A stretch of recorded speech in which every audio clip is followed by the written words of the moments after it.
Hi there. Hi everyone. As Brett mentioned, my name's Hare. Been living in the Whistler area for 15 years or so. An avid skier of wild, remote mountains. This is my place up in Pemberton. My wife and I developed an organic blueberry farm up there. Look for us in the market soon. I have a wonderful life. Pretty much lived my dreams so far, a lot of it with my best bro who's here tonight. I love where I live. I'm truly in love with my wife. We have this gorgeous, smart little boy. This is our house up in Pemberton. Most of you probably heard it's a few degrees warmer up there all the time. I have a lot to say, and I feel like I don't have a lot of time here. What I want to try to do is take you somewhere.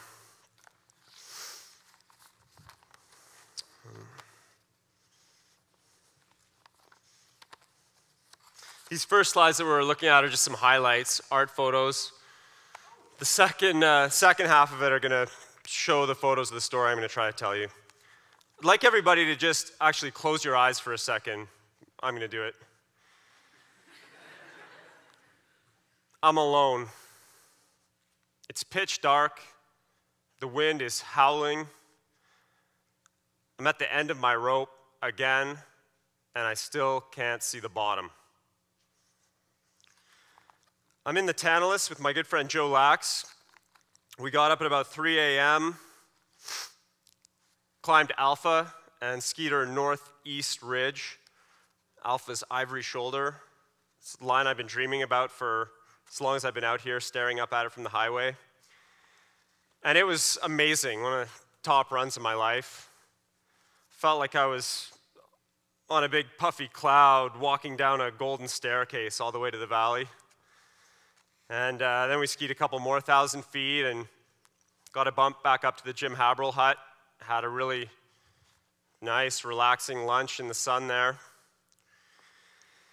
Maybe it was hubris to try for a second dream line in that same day, but maybe just opportunism. We were there to shoot these photos, and the weather was perfect. Looked like it was crapping out again the next day. So we left the hut again at 3 p.m., and the plan was to climb up to the Tantalus Dione Col and ski the line that drops to the west from there, cliffs out, rappel that, hopefully get down in time to meet up with the heli again just before dark and get bumped back up to the cabin. And that would be smooth. And so we head out, and as we get up around the shoulder of Dione, out of the sun and around to the cold, windy, shady east side, Joe's kind of feeling sick and kind of feeling not that into it anymore. We're running late, definitely, undeniably. It's like 7:30 already at this point or something. And he says he's going to turn around. Well, that made a lot of sense. But I was feeling good, and I really wanted this line too. Wanting it just as long ever since I first saw a grainy, sideways little photo of it in Bruce Fairley's book back in the day. We were running late, but I was feeling good. So I looked down between my legs at the gaping, rumbling glacier and called Damien to come in with the heli and kept climbing. And I topped out on that col. That col between Tantalus and Dione, the Witch's Tooth, is, here I'm climbing up to it just now. That is a magical, intense place.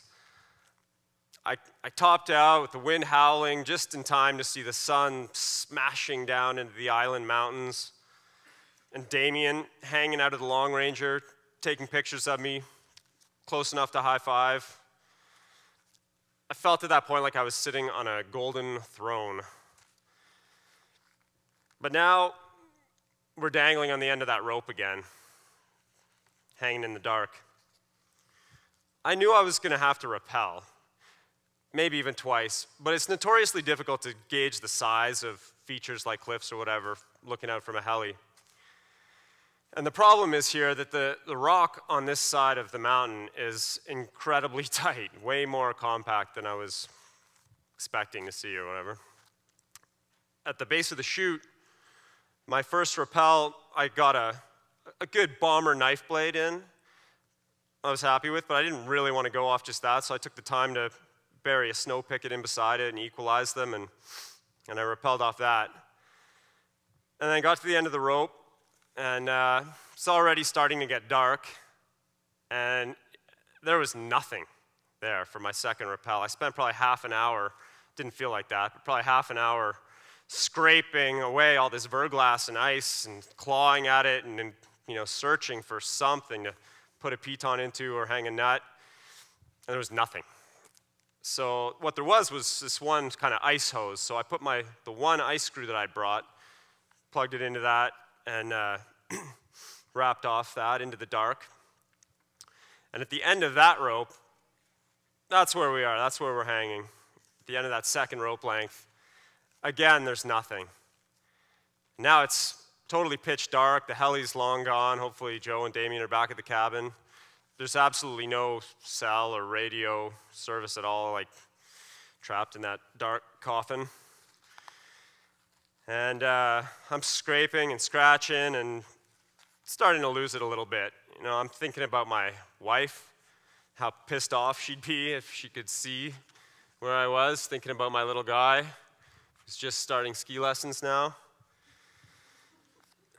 And searching and scraping, clawing, and there's nothing there. And finally, I'm working this one little seam on my right that I've been trying to hammer pitons into, and it just wouldn't take at all. It was a bottoming seam, but it did have this one little constriction, and I managed to slot the tiniest micro nut into there, and that was it. I've been up for 18 hours, skiing for 18 hours. I'm kind of losing my mind. That's it. It's not even really facing the right direction, but I bounce on it a couple times, pull my rope, rethread it, and lean back into the black, over the bulge, hanging in free space, and still can't see the bottom.